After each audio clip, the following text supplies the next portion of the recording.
Why would I do cartwheels over this poll when I don't trust any poll that's coming out 14, 15 months before an election? Because I want it to be true, maybe? No, that wouldn't be very, that would not be very fair of me to do, right? What poll am I talking about? Well, while Kansas City and the sports and pop culture world was freaking out over Taylor Swift's appearance at Arrowhead Stadium yesterday, which was just wild, in Washington, D.C., they were freaking out across the aisle over this new ABC News Washington Post poll that came out. And the poll shows that Donald Trump in a hypothetical 2020 rematch with Joe Biden would win 52-42. Now, of course, we know that's not how elections are done. They're done state by state, but obviously it's telling when a national poll done by the Washington Post and ABC News shows that Donald Trump has a 10-point lead over Joe Biden. Now, do you believe it because you want to believe it, or do you believe it because, well, you think it might be true? I don't believe it. And the biggest reason I don't believe it is because of what's actually inside the poll. The numbers inside the poll, which actually tell you that there's no way that this is going to happen. There's just no way that this poll is accurate. Now, why would that be? Well, young voters. So when you actually look at the nitty-gritty of this poll, and that sometimes takes a little bit of time to do, but when you look at the young voters in this poll, Trump wins the youth vote by double digits. If you believe that Donald Trump, if the election were held today, would win the youth vote by double digits, then you are also probably on your seventh booster. There is zero chance that Donald Trump today, next month, next year, would win the youth vote by double digits. Here's the poll. Among 18 to 35-year-olds, Trump has a 53-38 advantage in this Washington Post ABC News poll. That's not happening. That is not happening. I have the beachfront property still waiting for you with your name on it in Salina if you believe that Donald Trump is going to win 18 to 35-year-olds 53-38. Are you kidding me? Zero chance that ends up happening. So that's why I'm not going to sit here and say, oh, my goodness, wow, Trump's up 10 points. No. It'd be nice. Sure. I mean, that would be telling. I believe that this poll could be a way for Democratic pollsters to send a message to Joe Biden. Now, what could those messages be? The first message could be, hey, Joe, if you think that Trump can't win, you're kidding yourself. I mean, I know, it's probably time for another couple of indictments to get the ball rolling again on one of those. Time to see if we can finally put this guy in prison or something like that. But Trump is not the beatable figure that maybe Joe Biden thinks he is. And that's in part because Joe Biden is an incredibly weak president and is very susceptible to literally any other candidate with half a brain showing up and, making sense, number one, and leading an economy that actually works for the American people. This economy is not working, and that also was a big part of this poll. When you look at this poll, 44% surveyed said that their financial picture has gotten worse under Joe Biden's leadership. Only 30% look favorably on Joe Biden's handling of the economy. Meantime, 37% approve of his overall performance, 56% disapprove. Those are the kind of numbers that make you incredibly vulnerable. And that's what Joe Biden is. He's a very vulnerable candidate. What's interesting is Joe Biden might be the only candidate that Donald Trump can beat, and Donald Trump might be the only candidate that Joe Biden can beat. Now, yesterday, Mayor Pete Buttigieg was on NBC's Meet the Press, and he was asked about this poll and the disapproval numbers for Joe Biden, specifically on the economy.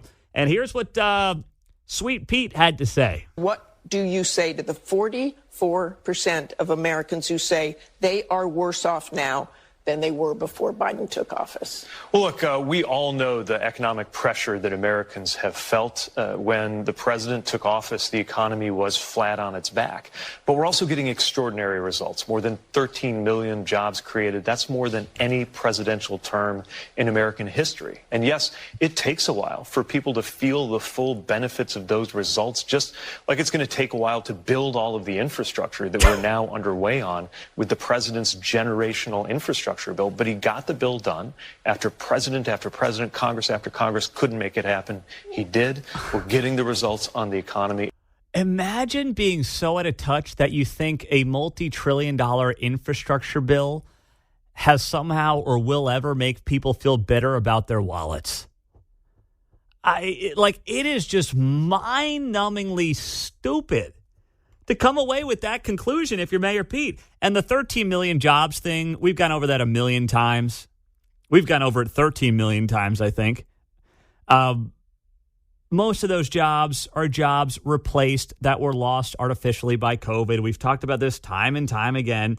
And I love the line, it takes a while for people to feel the results of this great economy. No, you know what? If you're out of work and you get a new job, you start to feel better on that first paycheck, right? Every other Friday or on the 15th and the 30th, that you start to feel better pretty quickly when your economic situation starts to improve. Like, just use the real world. It's not, oh, boy, it takes months to feel better about my economic situation getting better. No, that's not usually how it works, John. How about that economy flat on its back when the president took over? You mean after the 41 executive orders? Yeah, right? Yeah, exactly. That too. I mean, by the way, you go back to January of 20, gas was like $2 a gallon. Inflation was 1.5%. The economy was recovering on its own because we artificially destroyed it with COVID, but it was getting back to normal. And then these guys get in, sign 40-some-odd executive orders, spend a couple $1 trillion that was completely unnecessary, threw gasoline on the fire that was inflation, and boom, here we are 2.5 years later. Boom, boom, boom. So, no, Mayor Pete, it just, to me, it shows, and by the way, that was not Meet the Press, that was Martha Raddatt's ABC. I get my crappy Sunday morning shows confused sometimes. It is not a situation of people just, they're just waiting to feel better about this economy. They don't feel good about it.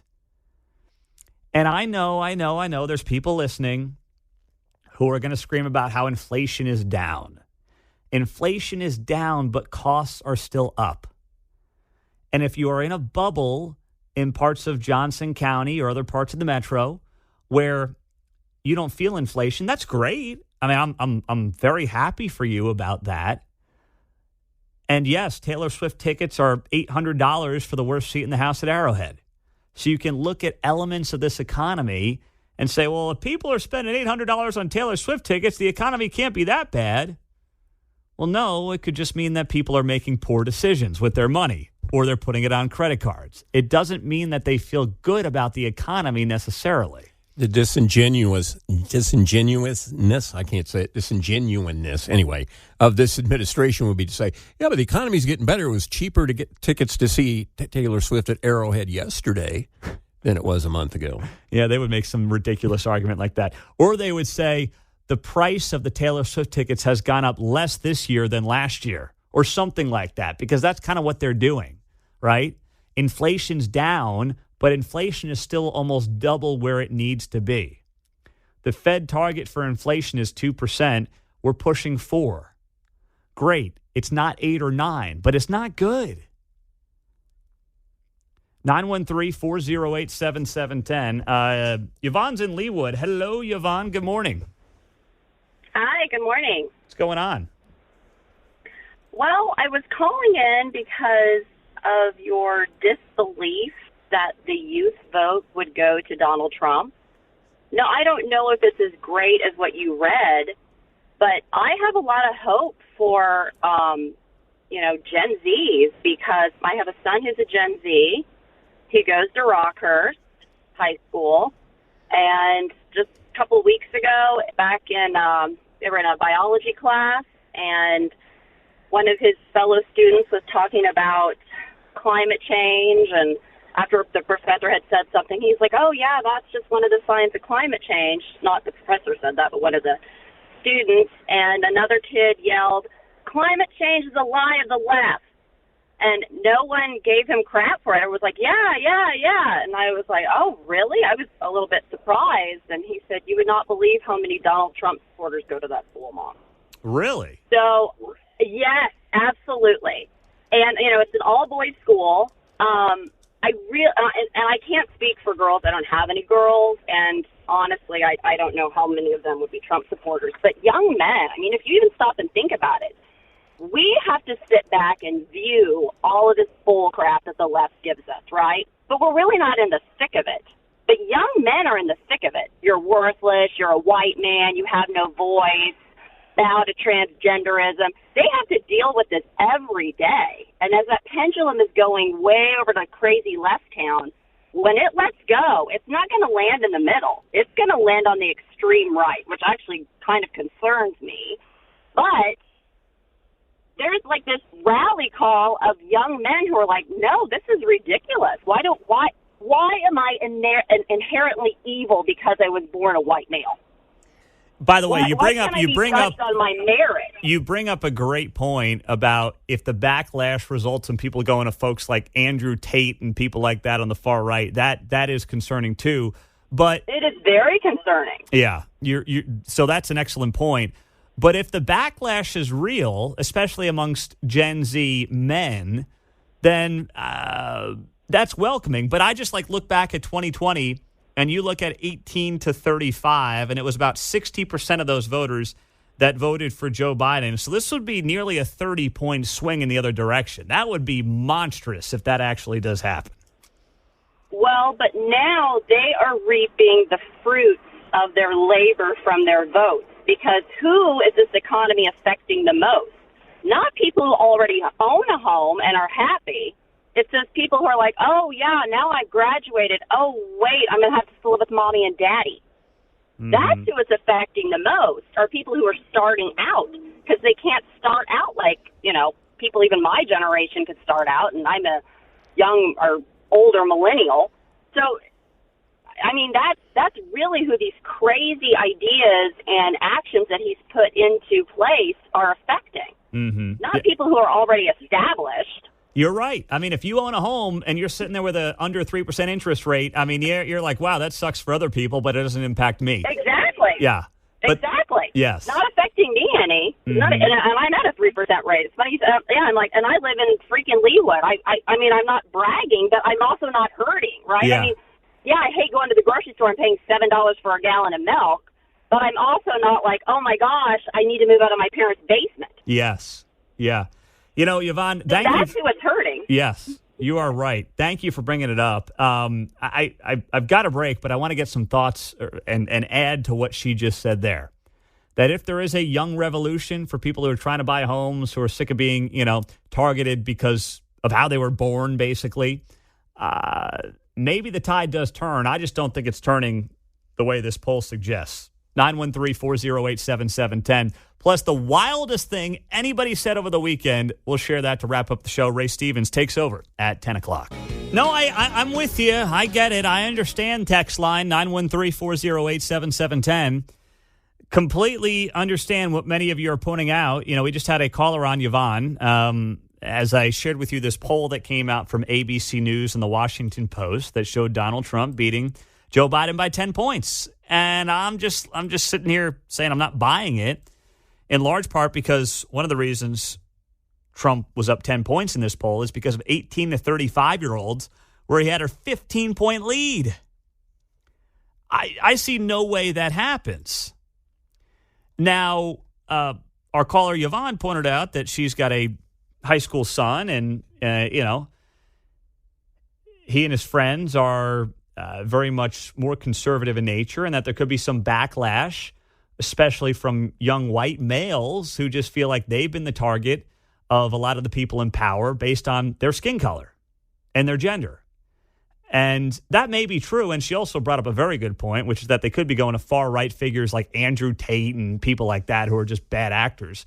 But the other point that she brought up is, Gen Zers and younger millennials who are trying to do things like settle down, buy a home, start a family.